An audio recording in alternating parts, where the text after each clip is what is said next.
You're tired, aren't you? Not from lack of sleep, but from the invisible weight you carry every day. The weight of caring too deeply about things that feel like they should matter, but don't. You replay conversations in your head. You wonder if they liked you, if you said too much, if you're being judged right now by people who barely know you. Somewhere along the way, the need to be understood became a prison, and the more you try to fix it, the more exhausted you feel. But what if the problem was never out there? What if the storm isn't in your life, but in your mind? And it only keeps raging because you won't stop feeding it. Today, we're stepping into a truth most people spend their entire lives running from.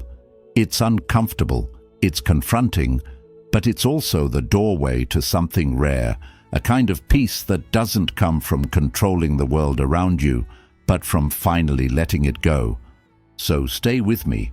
Don't just watch, listen, because at the end of this video, I'll share a single powerful Buddhist insight that could shift how you see your suffering and how you free yourself from it.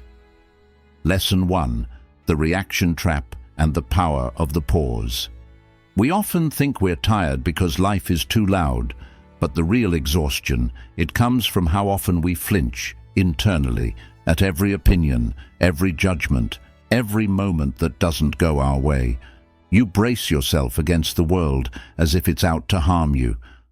But what if the real struggle isn't the world? It's your expectation that it should always feel gentle.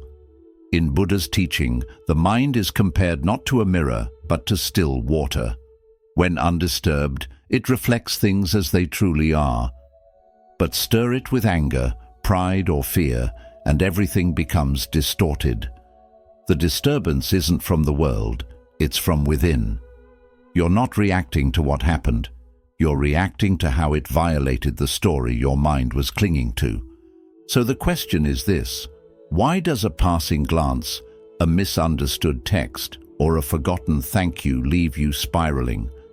The answer isn't that the world is cruel, it's that your ego quietly insists it should be kinder, that it should agree with you, respect you, validate you, and when it doesn't, your mind declares war, not on them, but on yourself. Here's where the practice begins, not with silence, but with space. What if, instead of reacting, you noticed the urge to react and just paused? That tiny moment between stimulus and response is where ancient wisdom lives. It's not weakness, it's awareness. The Buddha never asked us to be emotionless, he asked us to be free. And freedom begins when we stop letting every careless word drag us into emotional battle. You can feel anger rise without letting it speak for you. You can witness pain without becoming it. This isn't detachment out of coldness, it's detachment out of clarity. Because the less you need to prove something to the world, the more at peace you are within it. So the next time you're triggered, ask not, "Who hurt me?" but, "What belief am I protecting?" Let go of the need to be understood by everyone. Understand yourself instead. That's the mirror clears. That's where the fire dies without burning. And that's where real power, quiet, grounded, lasting, begins. Lesson 2. The strings you don't see and the peace. They steal. You say you're in control, but if you pause long enough, you might notice something else, movements in your life that aren't entirely yours. You wake up and reach for your phone before your breath. You say yes with your mouth while your body says no. You're performing, pleasing, pretending, and you don't even realize why. This isn't freedom, it's quiet conditioning. Invisible forces, expectation, fear, the need to be needed, have been shaping your choices like strings on a puppet. You didn't choose them, but they've chosen your responses for years. The Buddha didn't teach escape, he taught clarity, and clarity begins when you stop asking what's wrong with the world and start asking what am I believing without questioning. Look closely.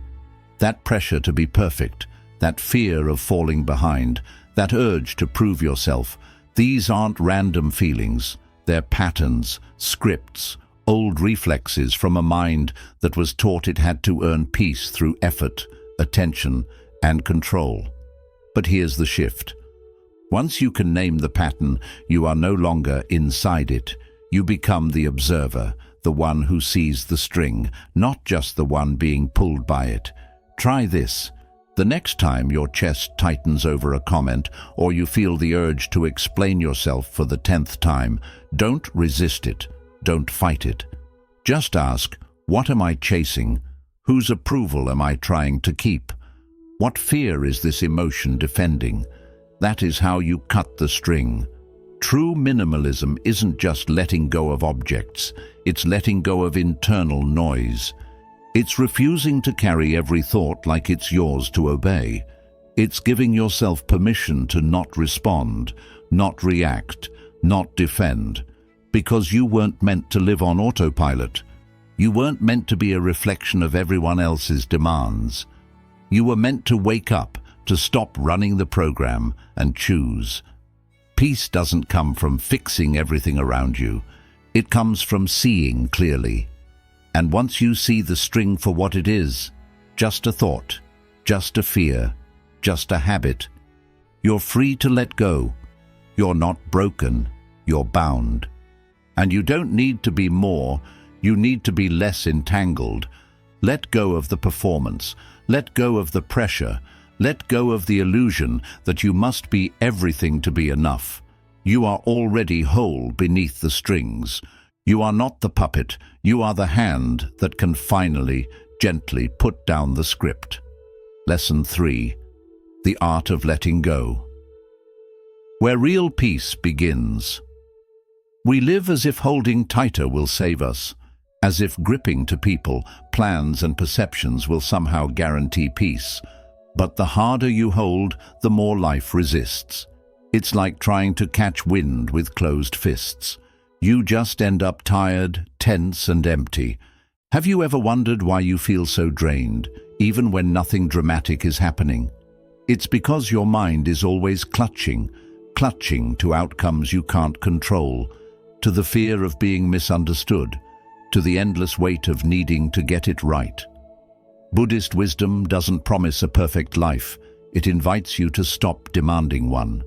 Because suffering isn't found in what we lose, it's born in the grip that refuses to let go. The truth is uncomfortable. You don't need to fix every misunderstanding. You don't need to prove your heart to people who've already decided who you are. You don't need to make everyone happy. That's not your burden. It never was. What if peace isn't something you earn by getting everything right, but something that naturally appears when you stop trying so hard? Imagine your mind as an open sky, and every worry, every judgment, every expectation is a balloon you're clinging to. One by one, let them go. Watch what happens. The sky doesn't collapse, it clears. Letting go doesn't mean you stop caring. It means you care wisely. It means you choose where your energy flows and what truly deserves it. You don't have to shrink your heart, only your attachments. Start with small rebellions.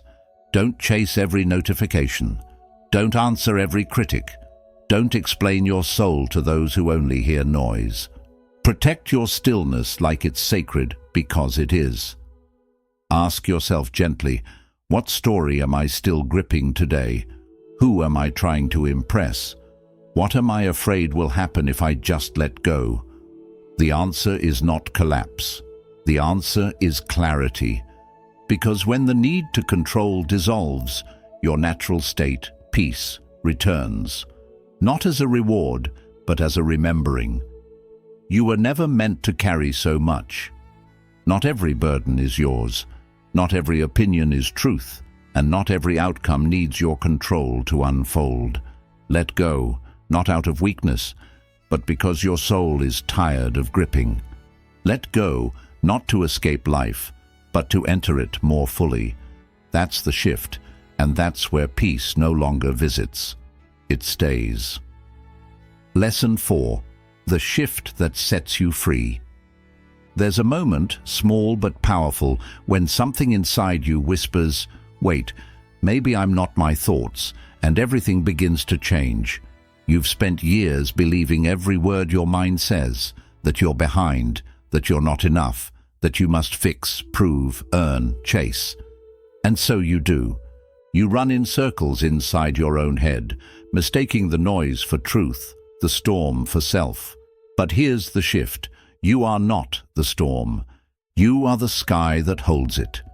In Buddhist wisdom, this is where freedom begins. Not by controlling your thoughts, but by seeing them clearly. Thoughts will come, doubts, fears, judgments. They arrive like weather. But weather is not the sky, and thoughts are not you. Next time anxiety tightens its grip, try this. Don't say, "I am anxious." Say, "Anxiety is present." Don't say, "I'm failing." Say, "The mind is telling a failure story." That one change turns chaos into clarity. Because once you stop identifying with every mental twitch, you stop reacting like your life depends on it.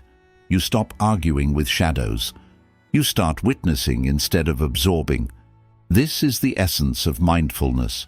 Not silencing your thoughts, but watching them drift by, without boarding everyone like it's a train to your truth.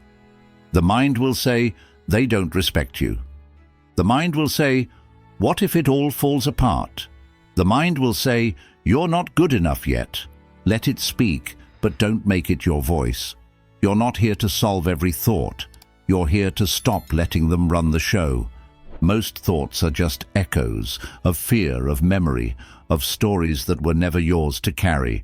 When you see that, they lose their grip. Clarity is born not when your mind goes quiet, but when you stop believing every sound it makes. So next time your mind spins, do nothing but observe. Watch the story play out like a movie. Breathe, smile, let it pass. The sky never panics when the clouds gather. It's wise compassion. You're not withdrawing from life. You're withdrawing from the illusion that every passing thought deserves your energy. And as this practice deepens, something beautiful happens. You stop drowning in the waves. Because you remember, you are not the ocean. You are the sky, still, open, unshaken. You don't need to silence your mind. You only need to remember you were never the storm. You are the one watching it pass. Lesson 5. The discipline of doing less. You're not exhausted because you're doing too much. You're exhausted because too much of what you're doing doesn't mean anything. Your time is being traded for tasks you don't believe in, conversations that drain your spirit, and distractions that feel urgent but leave you feeling hollow. Buddhism doesn't romanticize the hustle. It honors stillness, presence, and intentionality. The Buddha once said, "Better than 1,000 hollow words is one word that brings peace." The same is true for your days. One act done with full attention holds more power than a dozen half-hearted efforts. Imagine your life like a bowstring. Every responsibility, every worry, every distraction pulls on that string. But if your aim is scattered, if you're firing off arrows in every direction, nothing truly lands. Nothing goes deep, and your peace gets pulled apart in the process. The truth is, distraction isn't just killing your productivity, it's stealing your presence. You can't fully experience the moment you're in if your mind is already rushing to the next 5. If your attention is divided, so is your life. And a divided life is a disoriented one. So here's the shift. What if today you only focused on 3 essential things? 3 tasks, 3 intentions, 3 places where your presence truly matters. Emotionally, spiritually, practically. Let the rest fall away, because not every demand is worthy of your energy. Not every request deserves a yes. Some things are just noise in disguise.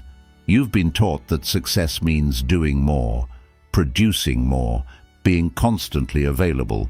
But real mastery isn't found in movement. It's found in meaning. It's not about checking every box. It's about showing up fully to what actually matters. Start small. That email that isn't urgent, let it wait.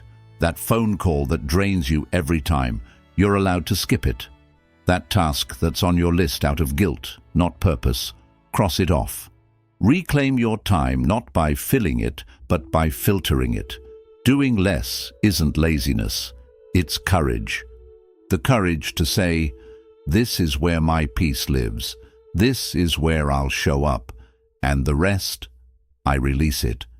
And when you begin to live that way, deliberately, selectively, calmly, the noise starts to fade. Your days get quieter but deeper, your actions get fewer but more meaningful, and your mind, once scattered, starts to feel like it's finally coming home. So ask yourself, what's one thing I can remove from today, not to fall behind, but to feel aligned?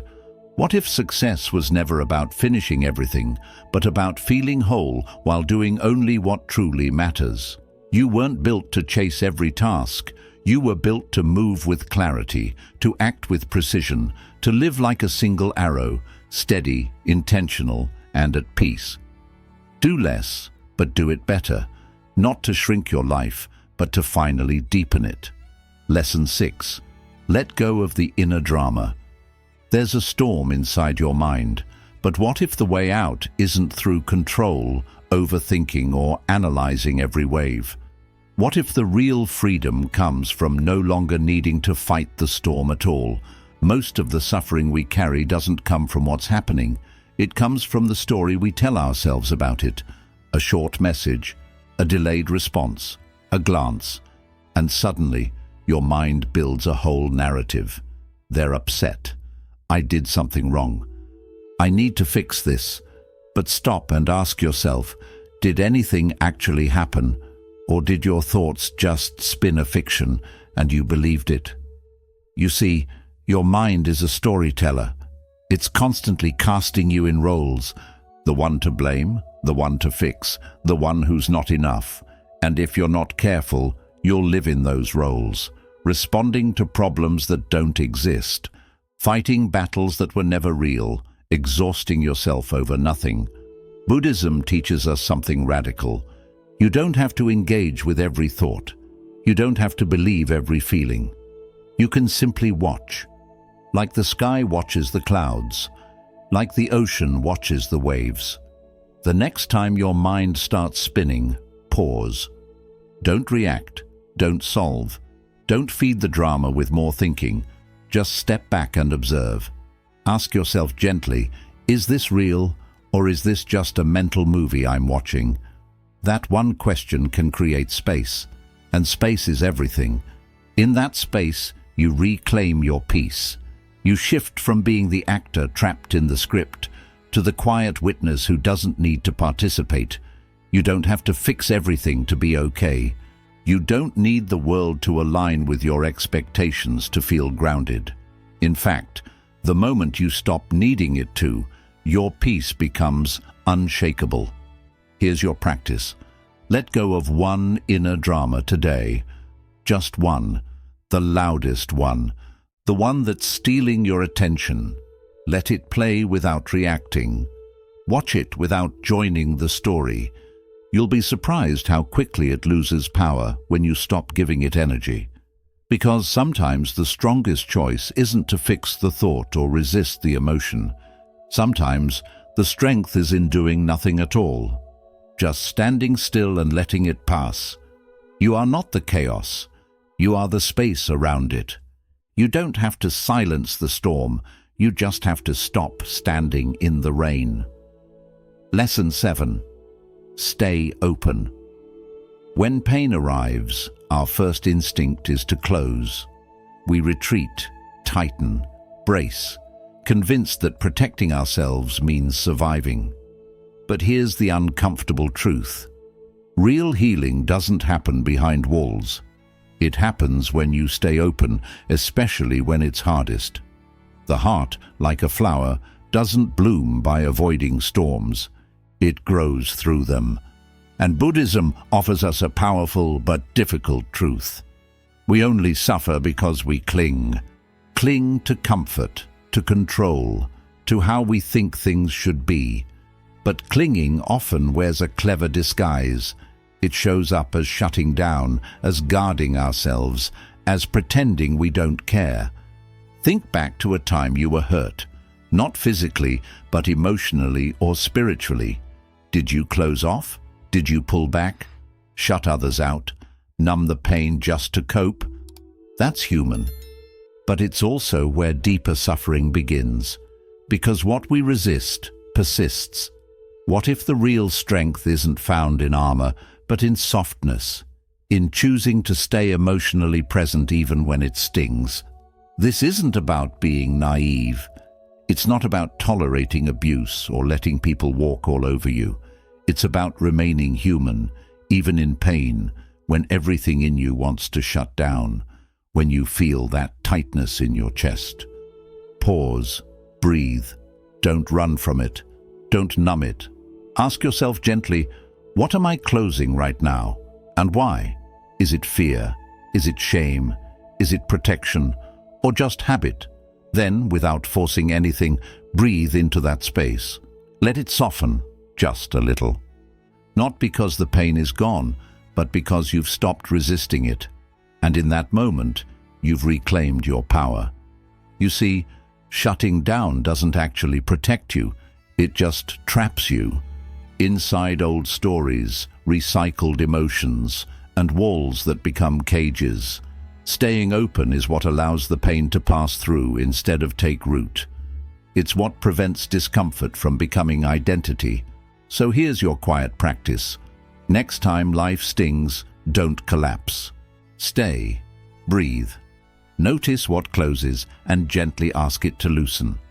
When you're offended, soften. When expectations aren't met, remain present. When fear knocks, open the door and realize it's just a messenger, not a master. Emotional resilience isn't about being unshakable, it's about choosing to stay soft, even when it hurts. And that softness is powerful. It tells your nervous system, I am safe, I don't have to shut down. That's not weakness, it's wisdom. It's a strength so rare, it almost looks like surrender. But it's not surrender to pain, it's surrender to truth. So ask yourself now, where in your life have you hardened? What would happen if you allowed even a small part of you to reopen? Just for a breath, just for a moment. Because the heart that stays open even after breaking isn't fragile, it's expansive. And that expansion, that's where freedom begins. Lesson 8. Cut the rope of expectations. You wake up hoping for a kind word, maybe a thoughtful text, a small gesture, a sign that someone sees you, but it doesn't come, and suddenly your mood shifts. Not because life has wronged you, but because somewhere deep inside you are holding a silent expectation, a rope pulled tight. Expectations are invisible threads we wrap around people, moments, even ourselves, hoping they'll hold everything together. But more often than not, they quietly strangle our peace.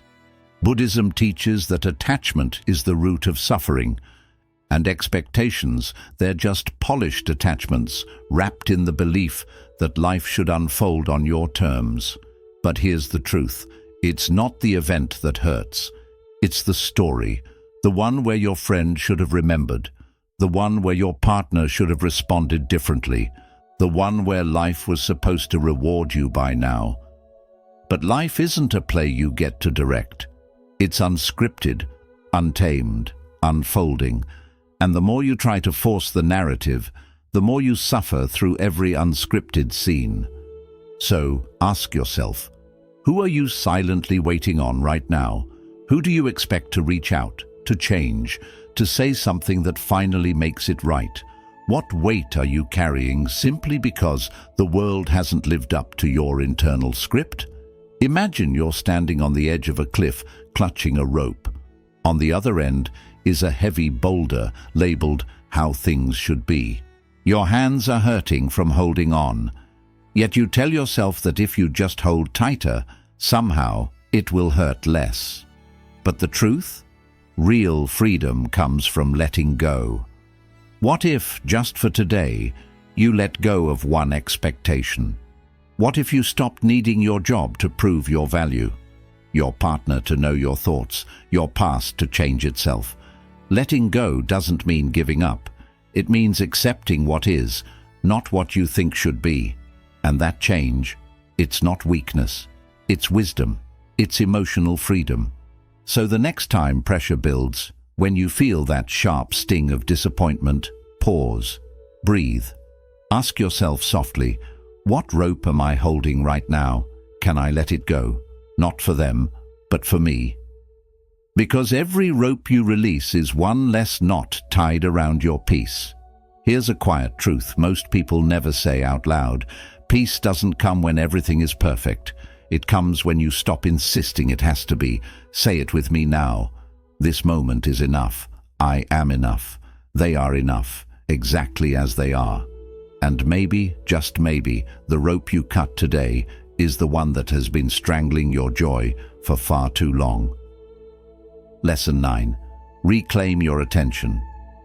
In a world that never stops shouting for your focus, taking back your attention has become an act of strength and quiet rebellion.